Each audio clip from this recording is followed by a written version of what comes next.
Feijoada.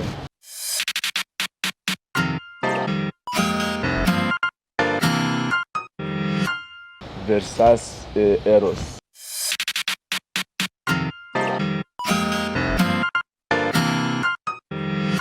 Estados Unidos.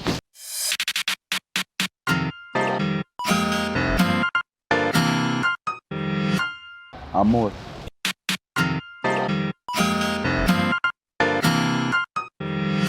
Os meus pais.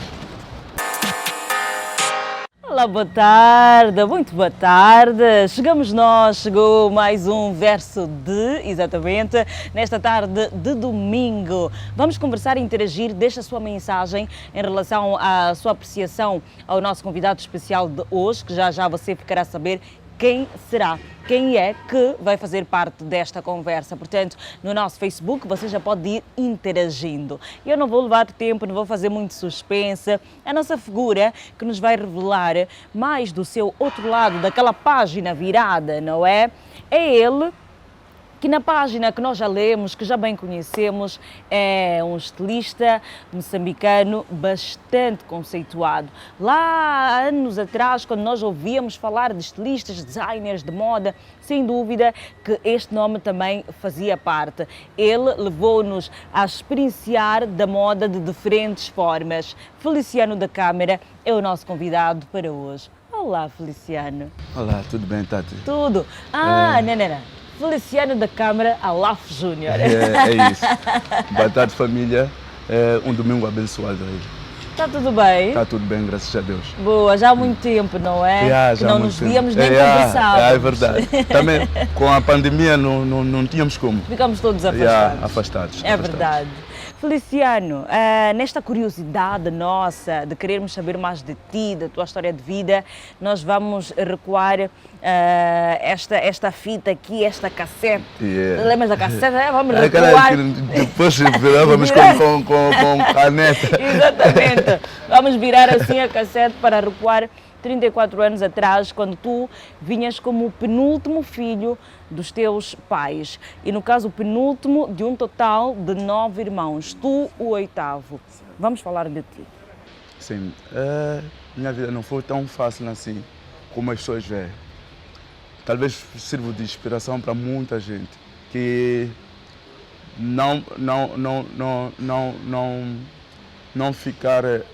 não pensar que a vida terminou. Porque eu sou órfão de pai e mãe aos 10 anos. E naquela altura, ainda criança, eu achava que a vida já não faz teria sentido. mais sentido. Sim. Então, com a minha força e a força de Deus, a bênção de Deus, tudo mudou. Trabalhei duro mesmo. Fui até vendedor ambulante, fui até cobrador de chapa, ainda novo. E fui crescendo assim mesmo. Então fui adotando outros dotes, que é aprender a cozer, porque tínhamos uma máquina de costura em casa, que era da minha mãe, acho que era de Lobolo, parece, que era da minha mãe. Então eu brincava com aquela máquina, ainda criança, eu brincava com aquela máquina de balões. Um dia decidi abrir a máquina para costurar e me proibiam. Esse dia aí eu cozi um pano, aqueles panos que colocava assim na altura, nos sofás. Exato. Aqueles de crochê, exatamente. Sim, eu pus ali na máquina, comecei a cozer e à volta do serviço minha mãe viu aquilo ali, eu com orgulho, porque eu era criança, eu com orgulho lhe mostrei, talvez já sei cozer. Foi uma bira daquelas que zangou, porque... E tu esperavas que ela fosse receber com muita agrado. Mas não parou aí, porque eu já estava convencido que eu sabia mesmo cozer. Então um dia, vou convencer essa senhora. Um dia tiro uma caplana dela, eu fiz uma túnica, daquelas túnicas que só abres a gola. Exato. E fechas aqui. Então... A volta também, primeiro zangou, depois disse, uau, já passou a me deixar a brincar com a máquina, porque era brincadeira, mas não era, na verdade, nada sério. eu é que mudei a história de brincadeira para algo mais sério, algo sim. mais profissional. Mas antes mesmo dos 10 anos, que não deve ter sido um ano bom para ti, se não trágico mesmo, por teres perdido. Foi aos 10 anos que perdeste tanto teu pai como a tua mãe? Minha mãe, meu pai aos 10, minha mãe aos 11 anos. Aos 11 anos, assim de seguida. Não devem ter sido anos fáceis para Sim. ti. Mas enquanto tu tinhas a oportunidade de crescer, de estar ao lado deles, como é que era o convívio familiar, a relação com os teus pais, com os teus 8 irmãos, não é? Antes de vir até o 10º que veio depois de ti. Eu sempre fui xodó da casa. Minha mãe, eu tenho o nome do meu pai, eu carrego o nome do meu pai, então eu era o pai. Até minhas irmãs até agora me tratam como não se decide nada na minha casa sem a minha presença. Sem a tua presença. Eu sou o pai mesmo. Então eu sempre fui xodó, fui acarinhado. Mas depois de perdermos, porque nós dependíamos mesmo dos nossos pais. Tudo dependíamos dos nossos pais. Depois de perdermos os nossos pais, tudo mudou. De água, de vinho para água. Então foi mesmo muito triste. Muito triste. Tudo mudou mesmo. Até dormir sem se alimentar. Porque a vossa subsistência, não é? Era garantida pelos vossos pais. Os vossos irmãos, nenhum dos teus irmãos trabalhava? Ninguém trabalhava. Todos estavam a depender do que os vossos pais poderiam vos permitir. Certo. Em termos de educação, que educação é que tu recebeste enquanto vives, os teus pais? Ser humilde primeiro, saber dividir. Educação, deram-me toda a educação, eu não reclamo, porque é o que eu transpareço agora. E os valores que eu carrego graças aos meus pais. Porque tudo parte de baixo. Então, eu acho que o que me tornou o que eu sou, graças primeiro a Deus, depois aos meus pais. Quando partiram-se os seus pais e os seus irmãos não trabalhavam ainda e passaram por essa... Que tipo de circunstâncias propriamente que vocês passaram e não houve alguém que tivesse procurado dar uma reviravolta ou criar algum tipo de condição para que vocês pudessem viver melhor a cada dia? Todos os meus irmãos lutaram.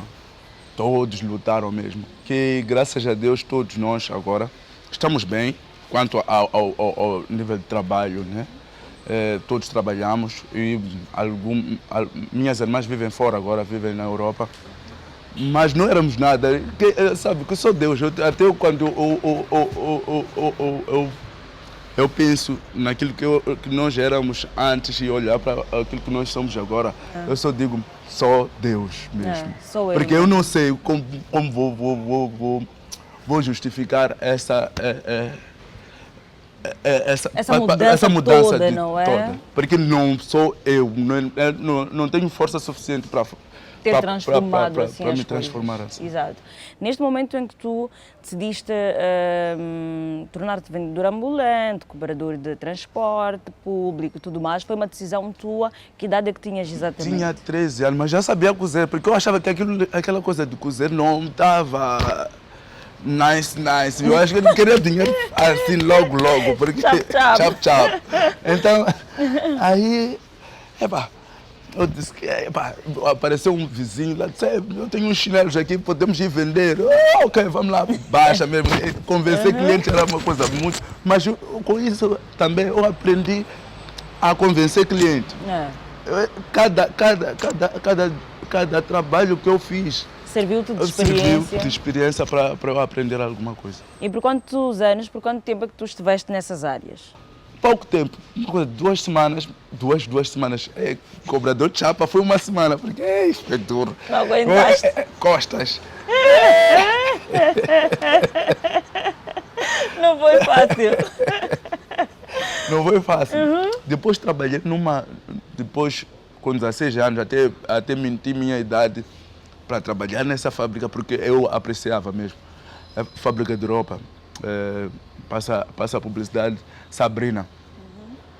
Trabalhei durante 3 meses, depois fui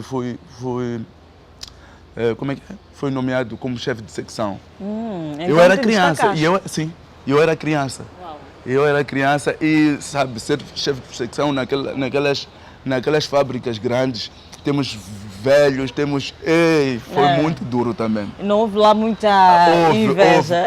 Houve. Não, Não houve tentativa de sabotagem? É aquela coisa, tipo, é uma criança assim para nos...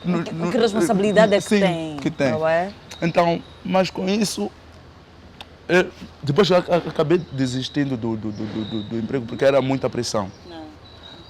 Então, eu aprendi muita coisa também lá. Eu vi como é que se trabalha em equipe, como é que se convive com outras pessoas. Então, foi um aprendizado bom. Muito bem. E depois disto, como é que continua a tua trajetória de vida, a tua adolescência, para além de ter sido por estas tentativas de trabalho, por que mais é que foi?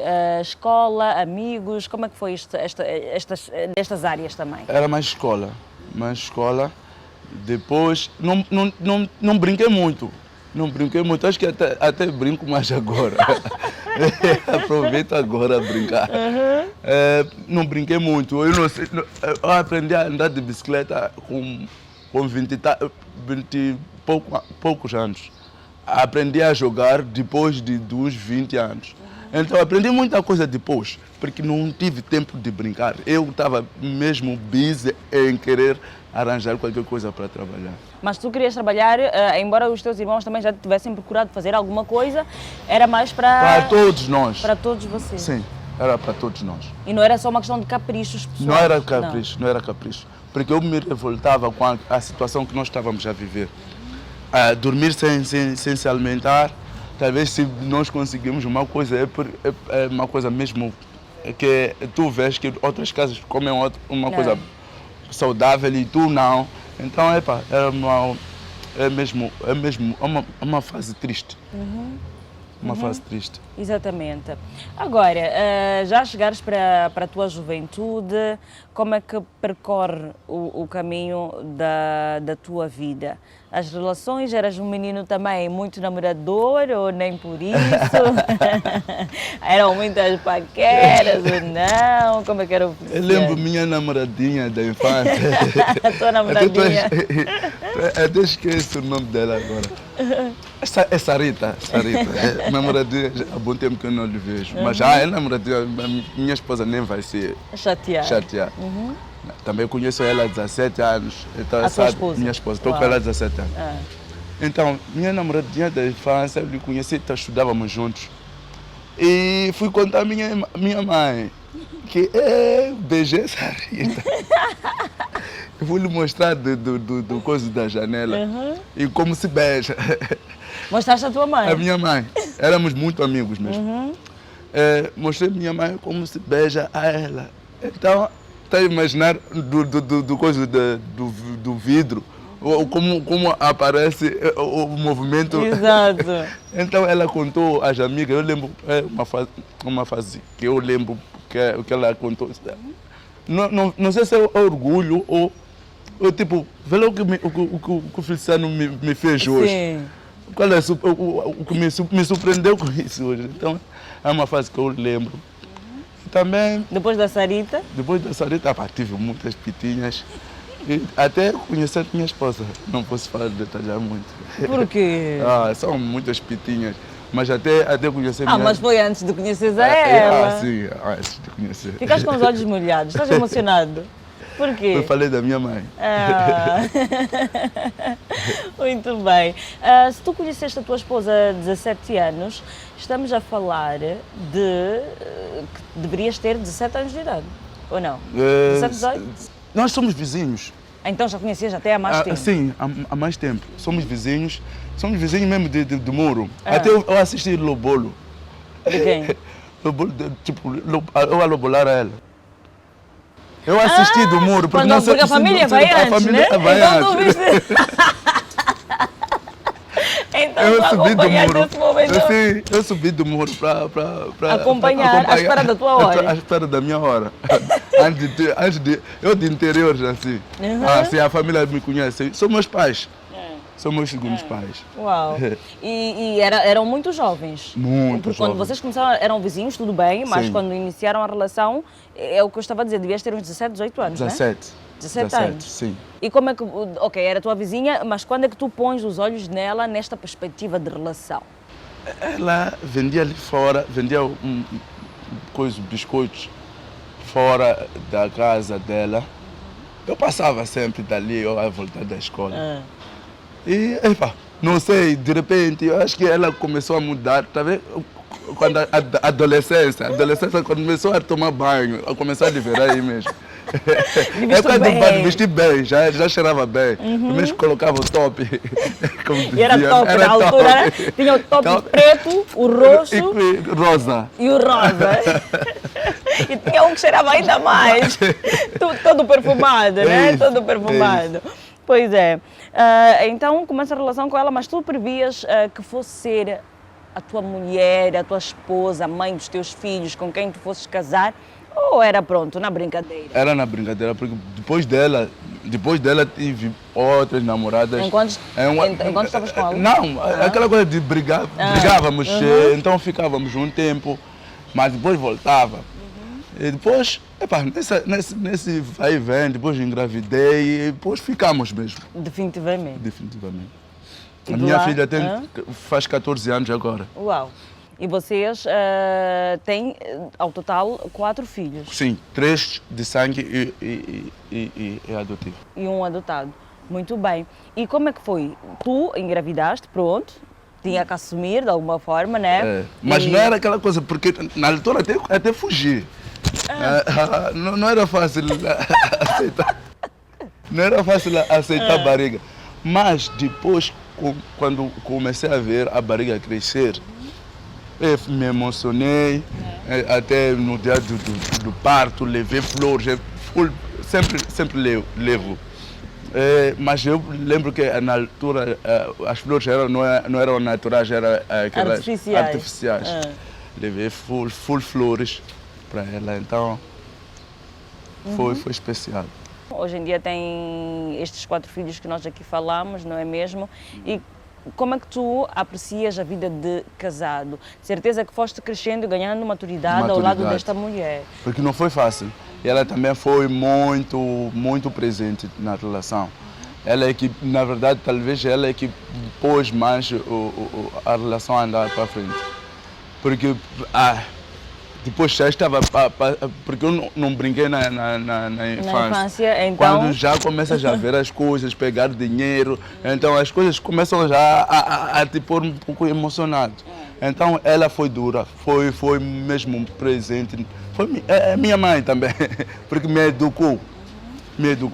Eu acho que a esposa tem que ser isso. Esposa, também o marido, tem que haver amizade primeiro. E se falar as coisas, porque senão as coisas não andam. É isso. Nós somos amigos e falamos as coisas. Quando um está a matricar o outro, falamos, pomos o papo na mesa e falamos mesmo. E a experiência da paternidade, de ser pai? Primeiro foi duro, né? Para saber que eu tinha engravidado a ela, não quero filho agora. Mas depois foi muito bom. E eu agora até estou me orgulho em dizer que minha filha tem 14 anos.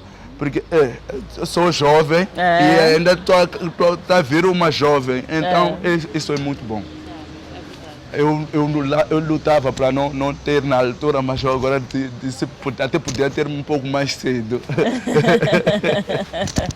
Mas como é que foi cuidar destes filhos, desta família?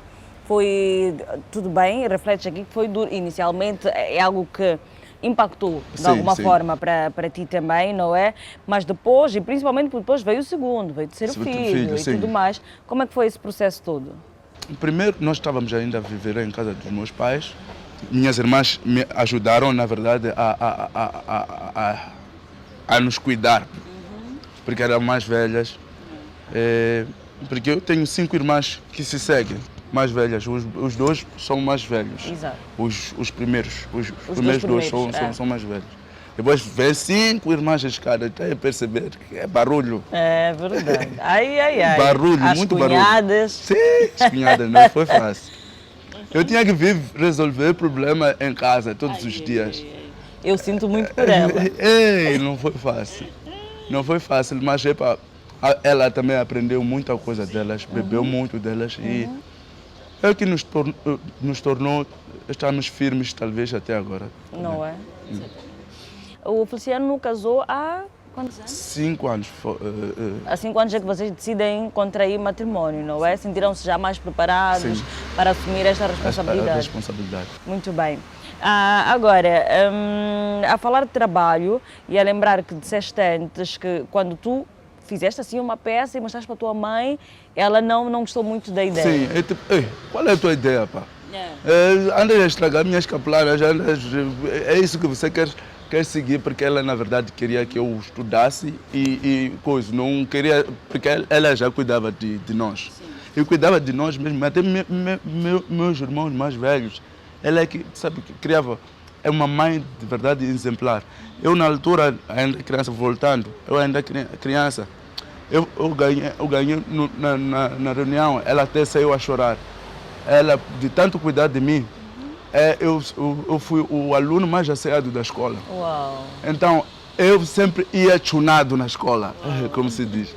Chunado na escola. Minha irmã me colocava, como é que é? Scale, um corte, scale. Então, minhas calças eram super Bem engomadas. gomadinhas, Não tínhamos tudo limpo, uniforme na camisa altura, limpa. mas tudo limpo. Eu via meus colegas iam de qualquer maneira, de chinelos, mas talvez não é só condição, é organização. Organização, é verdade. Então, nós não tínhamos condição de dinheiro, mas meus pais eram super organizados. E as colegas da minha mãe, eu lembro também, que quando iam para a nossa casa, Machaquene, entravam e perguntavam, afinal tu és rica, mas viu a casa brilhar. Lembras na altura que cerava, aquele cera vermelho? Exato. Sim, entrava e brilhava, tudo brilhava. Então, a organização era também Manhambana. Manhambana é super limpo. Então eram muito cuidados. Muito cuidados. Muito bem. Agora, a arte da costura e a te tornar estilista, hoje em dia é a tua grande profissão, mesmo depois desse episódio. Quando é que tu voltas a pegar na máquina mais a sério e a tornar-te na figura que tu és hoje na área da moda? Quando eu saio da fábrica, já aí eu vi que eu tenho potencial para pegar a sério e trabalhar para mim mesmo. Então, aí comecei a fazer as minhas peças. E comecei também, porque eu na verdade não queria ficar quadrado em casa. Eu apertava, primeiro apertei as roupas dos meus vizinhos, apertava as roupas, sabe que conheciam-me, todos os vizinhos, como todos os bairros vizinhos, vinham ali, até formavam bicha. Vamos lá naquele Feliciano ali, vamos naquele Feliciano. Então, isso também aumentou o budget para eu abrir meu sitinho. Então fui publicando as minhas coisas nas televisões. Porque nós não tínhamos rede social na altura, né? Sim, era só televisão. Exato. E comecei a vestir apresentadores e jornalistas. Então foi assim que me conheceram. Foste ganhando nome, foste ganhando mercado. Sim. Isso há bom tempo. É verdade, há muito bom tempo. É por isso que acham que tu és muito mais velho. Muito mais velho. Porque te conhecem há muito tempo. Até fico assim, tipo, será que estou velho mesmo a patente? Para certificar por quê? E tu achas que fizeste a escolha certa, a profissão como estilista, é o melhor que tu poderias estar a fazer agora? Ou talvez poderias ter apostado em alguma outra área? Então, acho que nem foi escolha, acho que Deus é que já lançou para mim. Já estava determinado. Eu estou feliz, posso até fazer outras coisas, mas a paixão mesmo é moda. A tua grande paixão é moda. Grande paixão é moda. E é a melhor coisa que tu te vês a fazer, não é? Sim. E dos sonhos para o futuro, ainda tens mais ou pronto? Já tens o nome na praça, fazes o teu trabalho, tens a demanda que tens, isto já há de ser suficiente para ti? Não é, mas eu digo uma coisa, para não desvalorizar. Eu digo uma coisa, eu quando iniciei, eu não imaginava que ia chegar onde eu estou. E minha meta até ultrapassei a meta que eu queria, mas é claro que sou humano, quero alcançar mais e mais. E não só na área de moda, talvez noutros negócios também, para crescer como pessoa e crescer a família também. Hoje em dia, na tua posição de pai, o que é que tu procuras ensinar para os teus filhos? Primeiro, educação, humildade, tudo que me ensinaram. Porque é ser humano, ser humano. Exato, saber ser humano. Saber ser humano. E tu falas muito da humildade, destas bases da educação. Até que ponto elas favoreceram a ti, na tua vida, no teu crescimento, percurso, em todas as esferas que confere a tua vida? Porque com a humildade as portas abriram-se. Porque viam, todo sítio onde eu vou, mesmo projetos em termos de empresas, onde eu vou, só de sentarem comigo, até pode estar, ou posso mandar alguém que trabalha comigo para ir me representar, não convencer. Que talvez fala bem que eu tenho dificuldade, não falo muito bem, mas que talvez fala muito bem que eu. Que talvez fala bem que eu, mas se eu chego, o negócio é nosso. Tu consegues? Consigo. Eu não sei se é a minha cara, eu não sei como, mas eu consigo convencer a todos os clientes para ficarem conosco. E funciona? Funciona, graças a Deus. Portanto, a tua humildade não só foi algo ensinado como um bom exemplo de pessoa a ser e a ter esta característica, não é? Bem como também tu podes comprovar que é válido. É que válido. Na tua vida já lhe trouxe outros benefícios. E não só, é sempre bom ser humilde. Naturalmente, obviamente. E quais são os seus maiores medos como pai? Receios, os seus maiores receios? É meus filhos se desviarem, porque estamos num mundo tão difícil, principalmente internet, eles já mexem nessas coisas todas, eles veem muita coisa também, que é difícil também de controlar isso, porque estamos numa sociedade. E essa sociedade também é boa e também é cheia de coisas, maldades, e o medo mesmo é dos meus filhos desviar-se, porque é chato, é doloroso. É bastante. Eu tive a sorte e não sabemos o que o futuro guarda dos meus filhos. Que continues a dar a melhor da educação que É isso que eu luto. vai favorecer, não é? Certamente que vai favorecer para que eles também tomem um bom caminho, tenham um bom rumo e possam salvaguardar-se do que vai acontecendo assim na sociedade. Embora algumas sejam incontornáveis, mas que eles saibam lidar com estas coisas acima de tudo, não é mesmo? Certo. Isto há de ser ainda mais importante. E hoje em dia tu és esta pessoa com um nome sonante na nossa sociedade. O que é que isto significa para ti? Isto acarreta-te mais responsabilidade, seja de comportamento, de postura, diante de todos? Significa muita coisa. Primeiro, responsabilidade e depois também significa, é um ganho para mim. Eu me sinto, como é que é? Me sinto vitorioso e é uma responsabilidade acima de tudo. Acima de tudo, sim. É uma grande responsabilidade. Grande responsabilidade. Porque temos que cuidar também primeiro da nossa imagem, porque acabo sendo figura pública, né? Temos que cuidar primeiro da nossa imagem, daquilo que nós falamos.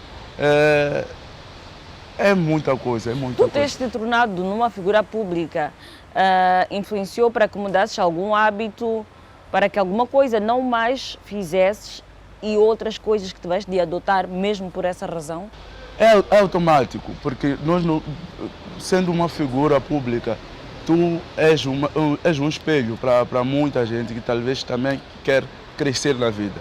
Então, tem algumas coisas que tu tens vontade de fazer que não podes fazer porque és uma figura pública. E isso eu acho que não me incomoda tanto assim, porque eu acho que mas eu sou uma pessoa muito, super à vontade. Eu acho que as coisas que eu gosto de fazer eu faço normalmente, mas sem agredir as pessoas, o pessoal, né? O que é fundamental, porque é o mesmo público que também nos estrutura, não é? E consome o nosso produto, consome, portanto, o nosso trabalho. E a fama que te trouxe demanda, como é que tu aprecias, inclusive, a evolução do teu trabalho? Algum tempo antes, o agora, e principalmente com a competitividade que nós temos no mercado, uma competitividade, inclusive, boa. A cada dia, em todas as áreas, surge alguém naquele mesmo ramo, não é mesmo? Certo. Isto, de alguma forma, implicou no teu trabalho, na tua demanda ou nem por isso? O meu nome foi mais sonante há uns tempos atrás, mas eu também criei muitas marcas que estão de renome agora, que estagiaram no meu ateliê. Isso me faz uma pessoa, me dá muito orgulho. Muitos nomes mesmo sonantes que dá muito orgulho mesmo. Eu até digo, sim senhora. O teu nome pode já ter sido mais assim falado há algum tempo atrás, mas tu te mantens oferecendo à Câmara que não há quem desconheça. É verdade. Mas podia ser o caso de não nos recordarmos mais e deve haver um outro estilista que a gente já não se recorde mais. Certo, mas certo. isso, por alguma razão, o teu nome se mantém, não é? E tu conseguiste criar prestígio. Porque depois a fama é temporária para todos nós, não é? Certo. Todo mundo que se envolve em alguma atividade que o torna figura pública, a fase de maior destaque é temporária, é determinada. Mas o que acontece depois disso depende muito daquilo que foi o nosso, seja o nosso serviço, aquilo que nós oferecemos, mas também muito daquilo que foi o nosso comportamento. Nesta fase. Talvez pela essa humildade. Eu tenho clientes que até desaparecem, depois de um tempo voltam. Porque depois, sabe que te fugiu um pouco, mas eu estou aqui de volta, bom filho volta a casa. Isso é normal, porque também eu digo uma coisa, cada estilista tem sua linha e ninguém rouba o cliente do outro. Sim, e isso e eu não fico, até meus amigos, eu não fico triste quando procuram serviços de outros estilistas. Porque cada estilista, porque eles podem até procurar uma linha que o outro estilista faz. E não me dói, de verdade não me dói. Parece que não estou a falar bonito porque estou na televisão. Não me dói. O mercado é para todos nós. O mercado é para todos. O mercado é para todos nós. Certo. Exato. Para 2021, o que esperamos de ti? O que é que tu esperas mesmo de ti como pessoa primeiro e como profissional? Já estás a prever, já estás a criar algumas agendas de melhorias pessoais, acima de tudo as melhorias pessoais, porque geralmente a gente faz agendas de trabalho, das conquistas que gostávamos de alcançar e não pensamos em nós como pessoas, que até pode ser o que vai determinar o alcance de certas vitórias ou até não é? Na verdade eu adiei os meus projetos 19 para 2020 por causa da pandemia. Então todos os projetos mesmo estão virados para 2021. Porque eu relaxei, fiquei tipo, o que é que eu faço? Porque alguns projetos mesmo dependiam de estamos à vontade. Até agora não estamos à vontade por causa da pandemia, mas algumas coisas, a vida continua. Então os projetos passam mesmo para 2021. Já agora, que grandes implicâncias é que esta pandemia criou na tua vida pessoal e no teu trabalho? Tive que diminuir os meus como é que é? Trabalhadores. Os meus trabalhadores. Tive muita coisa em termos de contas. Também cavilhou muita coisa mesmo. Eu tinha muitas encomendas que vinham de fora. Não chegaram, todas as encomendas não chegaram. Tipo, tinha um contentor, que o contentor, abriram o contentor e perdi muita coisa. E é muita coisa que eu perdi. Mas também houve muitos ganhos.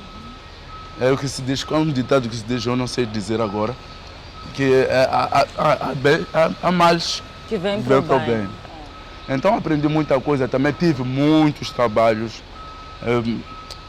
ligados à pandemia e aprendi a fazer mais outra coisa, a cozinhar. E já estou a abrir uma coisa que tem a ver com cozinha. E isso é bom. Eu aprendi nesse ano. Resiliência, não é? Adaptação. Esse ano que nós temíamos tanto. Que muita gente, até eu também tive perdas, mas muitos ganhos. Muitos ganhos mesmo.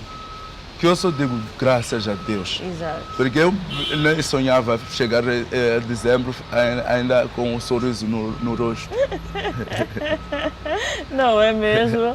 É verdade, esta pandemia, meu Deus, veio e veio com tudo. Quais é que seriam, assim, na tua memória, as maiores tristezas e decepções que tu já viveste na vida? Perda dos meus pais,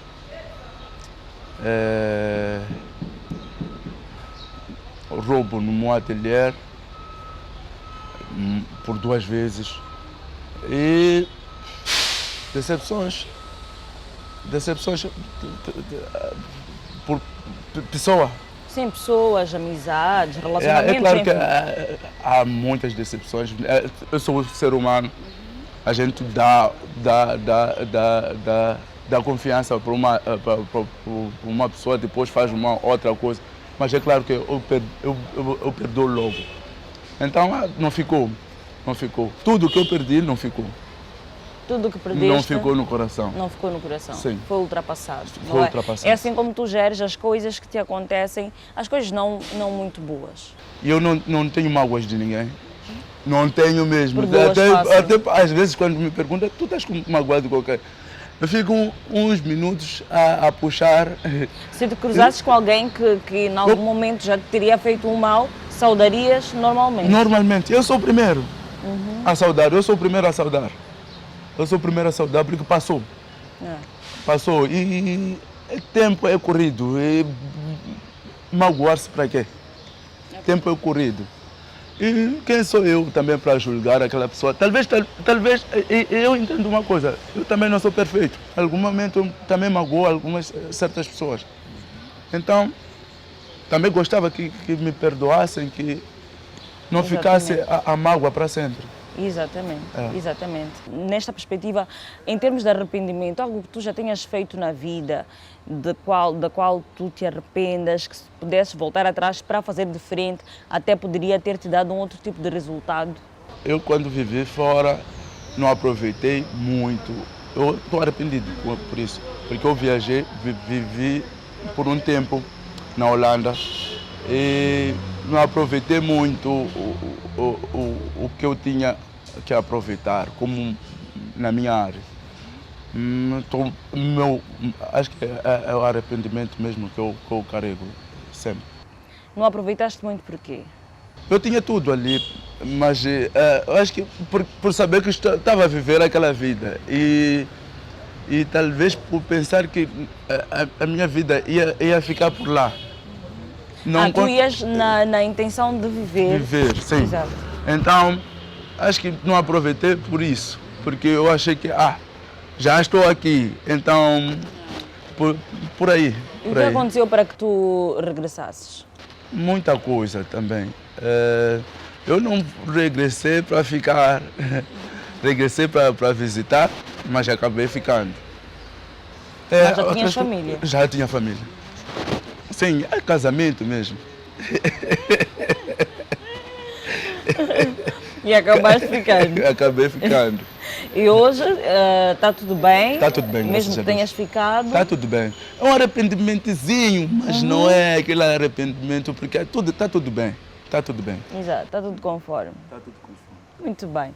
Bom, a nossa conversa já vai chegando mesmo ao fim, com esta especial presença na edição de hoje, no programa de hoje, com o Feliciano da Câmara, sabermos um pouco mais dele, da vida deles. Agora, hoje em dia é alguém que conta com muitos ou poucos amigos? Eu tenho muitos amigos nacionais e internacionais também. Muitos conhecidos, Melhor dizendo, muitos conhecidos, nacionais e internacionais. Isso também me ajuda também a abrir a mente em termos de criatividade. Não só amigos da minha área, também amigos de outras áreas.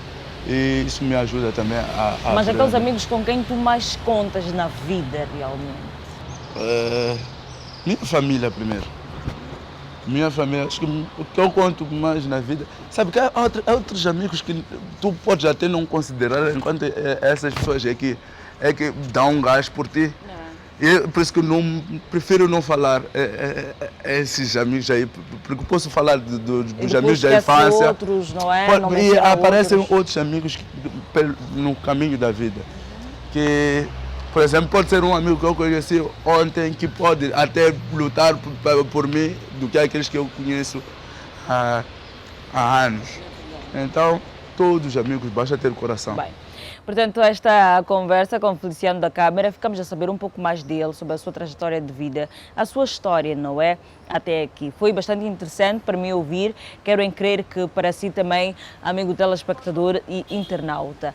Feliciano, as suas últimas palavras, eu já deixo aqui o meu agradecimento pela sua disponibilidade em poder se juntar a nós e partilhar um pouco mais de ti. Vamos viver em paz, festas felizes, Feliz Natal, um próspero ano novo. Muito obrigada. E nós voltamos já próxima semana, próximo domingo, para mais uma edição deste programa e mais uma figura especial que nos vai deixar o seu verso. Portanto, tchauzinho, continue connosco que a nossa grelha promete muito neste dia de domingo.